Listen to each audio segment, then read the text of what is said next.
Can you guys hear me? Okay. All right, Tom Ward.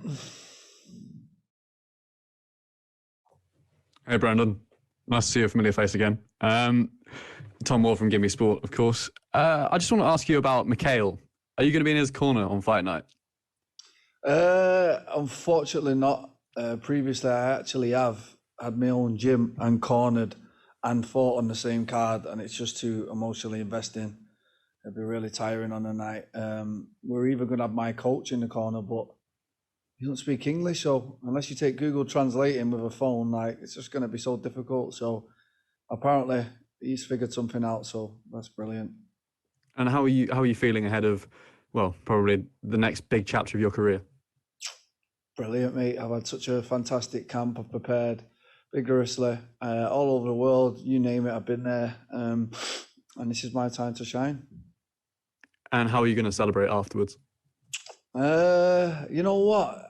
When I was younger, the main focus would be the after party and what am I going to do and this and that and where are we meeting up? But I just couldn't care less now. I just want to win that much. I just want to get ready for the next one. Will you be able to sneak in a cheeky roast? 100%, mate. That's the only thing I've been missing. Get that Sunday roast ready. Thank you so much, Brandon, for your time. Thank you, mate. All right. Up next, Mike Owens Media. Hello, Brenton. This is Michael from Mike Owens Media. From one North Englishman to another, how proud are you to be representing our country as the only English fighter in the tournament? Come on, mate. Extremely proud. I'm the only Brit in this whole organisation. I'm flying the flag. You all need to get behind me. I'm on at a decent time for once. Everyone should be in the pub. The pubs are back open. You got no excuses now. And get ready, man. They give me Sheymon Moraes. They give me a nice test. They give me a guy that's going to come forward and have a good bang out with me. Don't worry, we're supporting you from Liverpool. Thanks for your time. Oh, lad. Up next, Darnell. Hi, this is Darnell Giovanni with MMA Island. Can you explain your year after fighting one time in 2019 and not being able to fight last year with the PFL? Hard. You know, like I say, I've been fighting since I was 16, 3 to 4 times a year. So to take this time off has been difficult, but I just kept my foot on the pedal. I was actually in Thailand preparing. I was sparring Peter Yan, Rafael Faziev, all these guys, and I just stayed in camp with them. And I just thought, you know what, I'm here now. What's the point in going home? And just kept to the game plan and just stuck with it. Thank you. Up next, Tariq. Hey, Brendan, this is Tariq from the Havoc Hour. Just wanted to know, we've seen a lot of you training over in Dubai recently. Can you talk about what that experience was like? Because it seemed like you were really enjoying that. Oh, fantastic. So many good bodies passed through. Ben and Page passed through, Roman Decker's brother, Alistair Overeem. You name it, they were just passing through like wildfire. So it was brilliant. I got, there was like a Russian section, you had the Dagestanis, they had their lot, and then you had the Brazilians, Eastern European, so you got to look for every different kind of martial art over there. And I don't know if you've seen the actual cage and the way it was located on the 9th floor, overlooking the Dubai town centre. So you'd be doing your sparring sessions and with this crazy view at night. And shout out to TK MMA, they were very hospitable while I was there. Thanks a lot, man. Good luck. Thank you. Daniel Bakley. Hey, Brendan, this is Daniel from Cage My IQ. How's the bubble treated you since you got there? And then do you feel like you've had a chip on your shoulder ever since you got snubbed from the UFC? It seems to be the story of my life right now. Everyone just wants to talk about this Dana thing. But I mean, I guess it is what it is. It was a very prominent point in my career. I feel like I've turned a corner now. I feel like I found my feet in this organization. I really enjoy fighting for PFL. It's been a great experience. Obviously, I don't like the 17 days. I'm not going to sit here and say I do. Who does? But I'm getting on with it. I'm down to my last bit of weight now and just had such a great camp and prepared so well for this fight that these 17 days didn't even matter. I got myself well ahead of schedule because I didn't know how the training would be or how the diet would be or anything. So I just came extremely well prepared. At least he can say I had enough time to prepare. Up next, Andrew Benjamin. Hey, Brendan, Andrew Rubin with MMAsucker.com. I'm curious to know, how do you feel that you're getting a very tough opponent right off the bat with Sheymon Moraes? And just branch off that question, where you see your advantages against him as a fighter? I'm glad I've got a tough opponent. I mean, the goalposts have moved a lot in the PFL. I found out when I landed that only 4 are going through now, and not 8. So that's a massive change. It does impact the game plan. I'm glad that they've given me Sheymon Moraes for a couple of reasons. One, because he's tried and tested in the UFC. He's beat top UFC fighters, and everybody knows who he is. So when I beat him, everybody will know who I am even more, and it'll kind of solidify how good I actually am. I mean, I think there's still questions in the air, so I think I put a massive statement out against Sheymon, and it sends a big message to the division. Thank you. Harry Mack? Hey, Brendan, Harry Mack from the Bookie's Basement.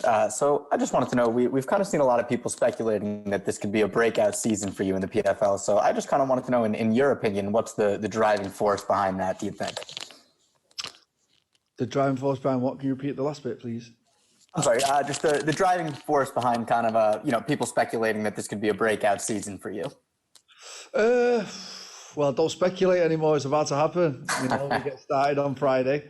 And it should be a breakout season. I mean, I put the work in for this sport. I've been in here for years. I fought all the top organizations. I fought all the top guys. I'm not a new name. It's just that a lot of people haven't seen me fight yet. With the ESPN Plus platform, and the fact that the fans voted for me to be main event, does that not show how serious I'm being taken in this tournament? I mean, like I say, you've given me Sheymon Moraes, you give me a seasoned veteran who knows how to come forward, strike, and we've seen him hurt, come back.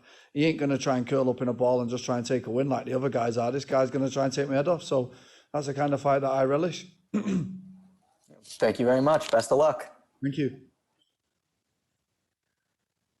Up next, Sav?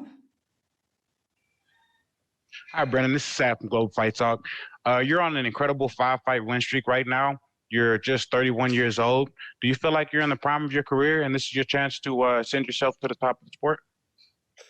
I think you've just said the answer in your question, really. 31, prime of my career, 5-fight win streak. PFL, good format, good platform to show my skills. I'm just so excited to be back in work and to be back doing what I love after so long off, and being able to come here. And I know a lot of people have not been able to go back to the jobs. A lot of people have lost family members and ill family members and things like that. So just being able to be sat in front of this camera again and being involved in my passion and getting to do what I love, that's the main thing for me. I'm just so excited to do it again. Thanks. Good luck. Thank you. Jay Anderson? Hey, thanks very much, Jay from Cage Head Press. Brendan, I mean, the Contender Series journey to here has been quite an interesting one. Last year you had the solo fights, but I'm wondering if the feeling is any different this year, just because there's so much more on the line. I mean, now there's the possibility of $1 million, and that's obviously a big thing for you. I mean, one thing that I will say is, you know what, I'm happy that I've got direction in my career now, because when I was going through the Contender and all this, and I wanted to be in the UFC and this and that, everything was like up in the air. When was I going to fight again? When was the next paycheck? What organization was I going to fight for? Now that there's a goal, I know the dates I'm going to be fighting, I know the potential opponents. I feel like a man with the belief that I've got and the strategy and the actual dates in place now and the structure. It makes it even more dangerous for my opponents. All right, thanks very much. Thank you. All right, I have a question from Justin Kish. I will read.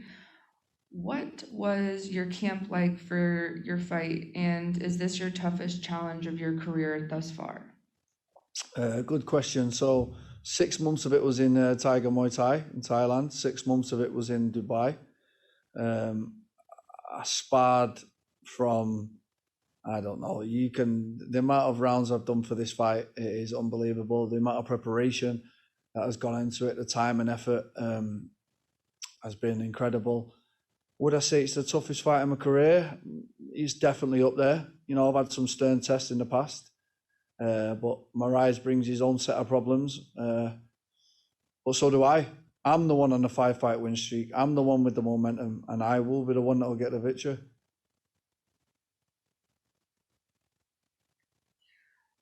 All right. Up next, Sean Sheehan.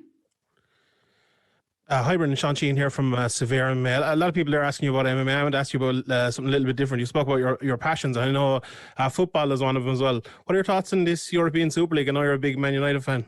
You know what it is? I don't know enough about it because I've not been over there and I've not really been in the news. I'm just getting bits and bobs of information. So I'm like, oh, they've made their own league and this and that. So until I know the full picture, it's hard to really judge. But I see that everyone's writing back home about it. So it must be major news. All right, up next, Ronald Smith. This is Ronald E. Smith from Getting Real. Brendan, I just got this question to ask for you. You just before you did mention you're on ESPN Plus now, a bigger platform with new eyes. So, what can these new fans expect from you in this performance? The fact that the fans voted for this to be the main event on ESPN Plus tells you everything you need to know about this fight and my fighting ability and Sheymon's fighting ability. I feel like I've been drawn a tough fight from a debut. Some guys haven't. I mean, that's going to come into effect when these points start picking up. But you know, I'm not in it for easy fights. I've never had an easy fight in my career. Even on the Contender Series, I got the toughest fight of the night. So, you know, this is what I'm in this sport for. Touching 31 now, the prime of my career, and I feel like I'm in the elite of the world. So if I feel that, then who does it matter who they give me? So that's what I'll be excited to show everyone on ESPN Plus. And when it's all said and done, what would this tournament mean to you if you win it all? If I sat here and said to you how I would feel when I look in my bank and it says $1 million, I'd be lying because I can't really fathom a guess at it. But, you know, I'm guessing it'll feel quite nice. Sure, you're right. Thank you. All right. Up next, Tanai, excuse me. Hey, Brendan, Tanai from MMA Island. Could you talk to us about the impact coach Tony Musa has had on you and having him in your corner for this trip and this whole fight experience? Yeah, I mean, we're talking about a guy that taught me my first punch at 16-year-old to watch me to come from a boy to a man, really, 31 now. He's been my coach. He's been in every corner I've ever had. And yeah, he's my inspiration, my motivation.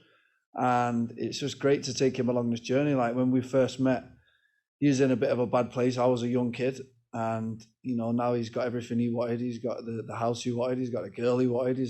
I've got everything I wanted, and we've kind of come through this journey together. And it's been such a great ride that, you know, what better way to top it off with $1 million and a world title, eh?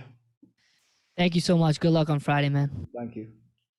All right, last question, Alex, Cage Side Press. Hi, Brandon. It's Alex from Cage Side Press.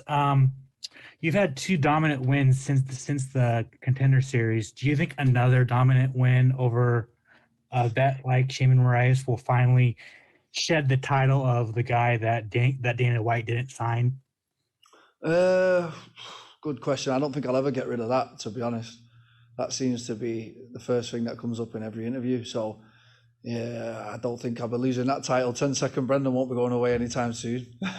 But, I mean, my goal is to be a world champion anyway. No matter what organisation that is, it doesn't really matter to me. It's a world title, it's a world title. My goal is to be comfortable after fighting. That doesn't change regardless of who I'm fighting for. So, whether or not you call me 10-second Brendan, it don't really matter to me now because, like I say, 5 fights, win streak now. And I've got some really tough tests this year, and we'll see how good I really am. Let's see then. Let's see if you don't believe me, then we'll see this year, won't we? Thank you, and good luck. Thank you. All right, thanks so much, Brendan. Thanks, guys. Thank you. Appreciate it. Next, we're going to